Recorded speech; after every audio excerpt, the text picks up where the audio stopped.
House से एक निवेदन करूंगा। मैं पहली बार का सांसद हूं, सब ज्ञानी गुणी लोग बैठे। नहीं नहीं, आप भी ज्ञानी है सर, मैं आपके ऊपर कोई आक्षेप नहीं लगा रहा। आप ज्ञानी गुणी लोग बैठे हैं, मैं आपसे एक निवेदन कर रहा हूं कि आज आप नगरवाला केस जरूर पढ़ें। नागा हम पार्लियामेंट में खड़े हैं sir. I want to bring to your notice a famous case of 1971, May 24, 1971 there was a phone call. There was a phone call to the parliamentary branch of State Bank of India. Phone उठाया Mr. Malhotra, the bank manager, and he heard the voice of Mrs. Indira Gandhi, the then Prime Minister. Indira Gandhi said in 1971 to Nagarwala, 60 lakh रुपए दे दो, 60 लाख रुपए दे दो bank से निकाल करके नगरवाला जी को। 60 लाख रुपए बैंक से निकाल करके इंदिरा गांधी जी के कहने पर नगरवाला को दे दिया गया। बाद में इस पूरे इशू पे रेड्डी कमीशन बैठा। इंदिरा जी का नाम तो नहीं आया, मगर उनको क्लियरेंस भी नहीं मिली पूरी तरीके से। आज भी बैंकिंग फ्रॉड का thrilling story, mysterious story of the banking fraud during Indira's time is Nagarwala case. 1971 की सुबह स्टेट बैंक ऑफ इंडिया के संसद मार्ग ब्रांच में कोई खास गहमा गहमी नहीं थी। दिन के 12 बजने वाले थे। बैंक के चीफ कैशियर वेद प्रकाश मल्होत्रा के सामने रखे फोन की घंटी बजी। फोन के दूसरे छोर पर एक शख्स ने अपना परिचय देते हुए कहा कि वो प्रधानमंत्री कार्यालय से प्रधानमंत्री के प्रधान सचिव पीएन हक्सर बोल रहे हैं। प्रधानमंत्री को बांग्लादेश में गुप्त अभियान के लिए 60 लाख रुपए चाहिए। उन्होंने मल्होत्रा को निर्देश दिए कि वो बैंक से 60 लाख रुपए निकालें और संसद मार्ग पर ही बाइबिल भवन के पास खड़े एक शख्स को पकड़ा दें। ये सारी रकम 100 रुपए के नोटों में होनी चाहिए। मल्होत्रा ये सब सुनकर थोड़े परेशान से हो गए। तभी प्रधानमंत्री कार्यालय से बोलने वाले व्यक्ति ने मल्होत्रा से कहा कि लीजिए, प्रधानमंत्री से ही बात कर लीजिए। इसके कुछ सेकंडों बाद एक महिला ने मल्होत्रा से कहा, आप ये रुपए लेकर खुद बाइबल भवन पर आइए, वहां एक शख्स आपसे मिलेगा और एक कोड कहेगा, बांग्लादेश का बाबू। आपको इसके जवाब में कहना होगा, बार एट लॉ। इसके बाद आप वो रकम उनके हवाले कर दीजिएगा और इस पूरे मामले को पूरी तरह से गुप्त रखिएगा। इसके बाद मल्होत्रा ने उप मुख्य कैशियर रामप्रकाश बत्रा से एक कैश बॉक्स में 60 लाख रुपए रखने के लिए कहा। बत्रा 12:30 बजे स्ट्रांग रूम में घुसे और रुपए निकाल लाए। बत्रा और उनके एक और साथी एचआर खन्ना ने वो रुपए कैश बॉक्स में रखे। Deputy head cashier Ruhel Singh ने रजिस्टर में हुई एंट्री पर अपने दस्तखत किए और पेमेंट वाउचर बनवाया। वाउचर पर मल्होत्रा ने भी अपने दस्तखत किए। इसके बाद 2 चपरासियों ने उस कैश ट्रंक को बैंक की गाड़ी DLA 760 में लोड किया और मल्होत्रा खुद उसे चलाकर बाइबल हाउस के पास ले गए। कार के रुकने के बाद एक लंबे और गोरे व्यक्ति ने आकर वो कोड वर्ड उनके सामने बोला। फिर वो व्यक्ति बैंक की ही कार में बैठ गया और मल्होत्रा और वो शख्स सरदार पटेल मार्ग और पंचशील मार्ग के जंक्शन के टैक्सी स्टैंड पर पहुंचे। वहां पर उस व्यक्ति ने वो ट्रंक उतारा और मल्होत्रा से कहा कि वो प्रधानमंत्री निवास पर जाकर इस रकम का वाउचर ले लें। इंदिरा गांधी की जीवनी लिखने वाली कैथरीन फ्रैंक लिखती हैं, मल्होत्रा ने वैसा ही किया जैसा उससे कहा गया था। बाद में पता चला कि उस शख्स का नाम रुस्तम सोहराब नागरवाला है। वो कुछ समय पहले भारतीय सेना में कैप्टन के पद पर काम कर रहा था और उस समय भारतीय खुफिया एजेंसी RNW के लिए काम कर रहा था। मल्होत्रा जब प्रधानमंत्री निवास पहुंचे तो उन्हें बतलाया गया कि इंदिरा गांधी संसद में है। वो तुरंत संसद भवन पहुंचे। वहां उनकी मुलाकात इंदिरा गांधी से तो नहीं हुई, प्रधानमंत्री के प्रधान सचिव परमेश्वर नारायण हक्सर उनसे जरूर मिले। जब मल्होत्रा ने हक्सर को सारी बात बताई तो हक्सर के पैरों तले जमीन निकल गई। उन्होंने मल्होत्रा से कहा, किसी ने आपको ठग लिया है। प्रधानमंत्री कार्यालय से हमने इस तरह का कोई फोन नहीं किया। आप तुरंत पुलिस स्टेशन जाइए और इसकी रिपोर्ट करिए। इस बीच बैंक के deputy head cashier Ruhel Singh ने RB बत्रा से 2 या 3 बार उन 60 लाख रुपयों के वाउचर के बारे में पूछा। बत्रा ने उन्हें आश्वासन दिया कि उन्हें वाउचर जल्द मिल जाएंगे, लेकिन जब उन्हें काफी देर तक वाउचर नहीं मिले और मल्होत्रा भी वापस नहीं लौटे तो उन्होंने इस मामले की रिपोर्ट अपने उच्च अधिकारियों से कर दी।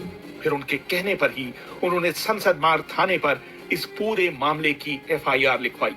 पुलिस ने मामला सामने आते ही जांच शुरू कर दी।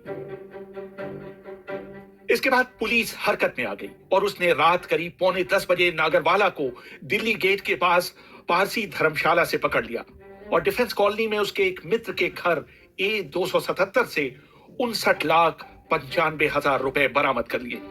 इस पूरे अभियान को ऑपरेशन तूफान का नाम दिया गया।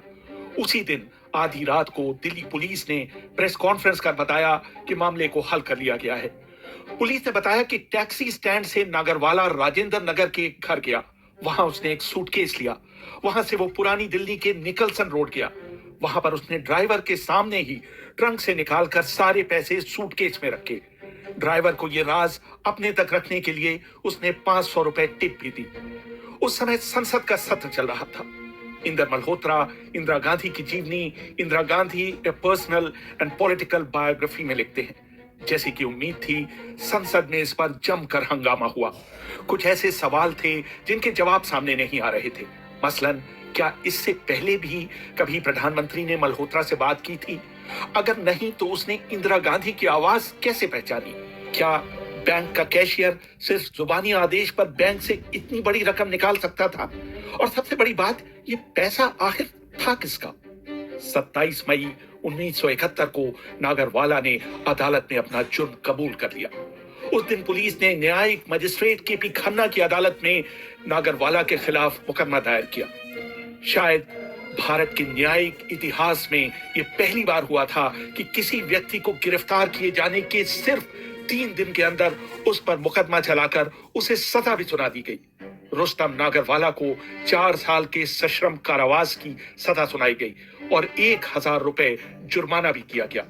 लेकिन इस घटना की तह तक कोई भी नहीं पहुंच पाया।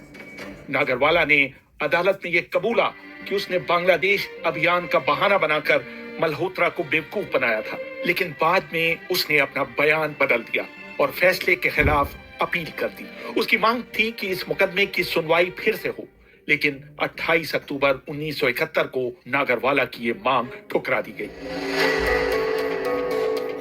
इस केस में एक रहस्यमय मोड़ तब आया जब 20 नवंबर 1971 को इस केस की तफ्तीश करने वाले एएसपी डीके कश्यप की एक सड़क दुर्घटना में मौत हो गई।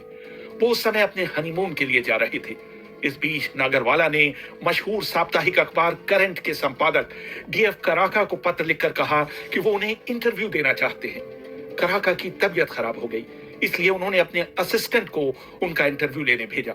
लेकिन नागरवाला ने उसे इंटरव्यू देने से इनकार कर दिया। फरवरी 1972 के शुरू में नागरवाला को तिहाड़ जेल के अस्पताल में भर्ती किया गया। वहां से उसे 21 फरवरी को जीबी पंत अस्पताल ले जाया गया, जहां 2 मार्च को उन्हें दिल का दौरा पड़ा और 2:15 पर नागरवाला का देहांत हो गया। उस दिन उसकी 51वीं सालगिरह थी। इस पूरे प्रकरण से इंदिरा गांधी की बहुत बदनामी हुई थी। बाद में सागरिका घोष ने इंदिरा गांधी की जीवनी Indira India's most powerful prime minister में लिखा। क्या नागरवाला की प्रधानमंत्री की आवाज की नकल करने की हिम्मत पड़ती अगर उनको ताकतवर लोगों का समर्थन नहीं होता? मल्होत्रा ने पीएम हाउस से महज एक फोन कॉल के चलते बैंक से इतनी बड़ी रकम क्यों निकाली? 1977 में जब जनता पार्टी की सरकार सत्ता में आई तो उसने नागरवाला की मौत की परिस्थितियों की जांच के आदेश दिए। इसके लिए जगन मोहन रेड्डी आयोग बनाया गया। लेकिन इस जांच में कुछ भी नया निकलकर सामने नहीं आया और नागरवाला की मौत में कुछ भी असामान्य नहीं पाया गया। लेकिन सवाल ये उठा कि अगर इस तरह का भुगतान करना भी था तो बैंक के मैनेजर से संपर्क स्थापित न कर चीफ कैशियर से क्यों संपर्क स्थापित किया गया? क्या स्टेट बैंक को बिना चेक और वाउचर इतनी बड़ी रकम देने का अधिकार मिला हुआ था? बाद में अखबारों में इस तरह की अपुष्ट खबरें छपी कि यह पैसा रॉ के कहने पर बांग्लादेश ऑपरेशन के लिए निकलवाया गया था। रॉ पर एक किताब मिशन RNW लिखने वाले R.K. यादव लिखते हैं कि इन्होंने इस संबंध में रॉ के पूर्व प्रमुख रामनाथ गांव और उनके नंबर 2 के शंकरन नायर से पूछा था और दोनों ने इस बात का जोरदार खंडन किया था कि रॉ का इस केस से कोई लेना देना था। इन अधिकारियों ने इस बात का भी खंडन किया था कि रॉ का स्टेट बैंक में कोई गुप्त खाता था। इंदिरा गांधी की मौत के 2 साल बाद हिंदुस्तान टाइम्स के 11 और 12 नवंबर के अंक में यह आरोप लगाया गया था कि नागरवाला रॉ नहीं बल्कि CIA के लिए काम करता था और इस पूरे प्रकरण का मुख्य उद्देश्य इंदिरा गांधी को बदनाम करना था, खासतौर से उस समय जब उनकी बांग्लादेश नीति निक्सन प्रशासन को बहुत नागवार लग रही थी। लेकिन इस आरोप के समर्थन में कोई साक्ष्य नहीं पेश किए गए थे और इस सवाल का कोई संतोषजनक जवाब नहीं दिया गया था कि एक बैंक के कैशियर ने बिना किसी दस्तावेज के इतनी बड़ी रकम किसी अनजान शख्स को कैसे हवाले कर दी थी। हालांकि ठगी के बाद 5,000 रुपए छोड़कर पूरे 59,95,000 रुपए बरामद हो गए थे और वो 5,000 रुपए भी मल्होत्रा ने अपनी जेब से भरे थे। बैंक को इससे कोई माली नुकसान नहीं पहुंचा था, लेकिन इससे उसकी खराब हुई छवि के कारण स्टेट बैंक ने मल्होत्रा को डिपार्टमेंटल इंक्वायरी के बाद नौकरी से निकाल दिया था। दोस्तों, आपको ये वीडियो कैसा लगा प्लीज़ कमेंट्स कीजिए। अगर आप मेरे इस चैनल पर नए हैं तो प्लीज़ सब्सक्राइब कीजिए, बेल आइकन दबाइए और कमेंट ज़रूर दीजिए ताकि अगला वीडियो और मैं अच्छा बनाऊं। Thank you.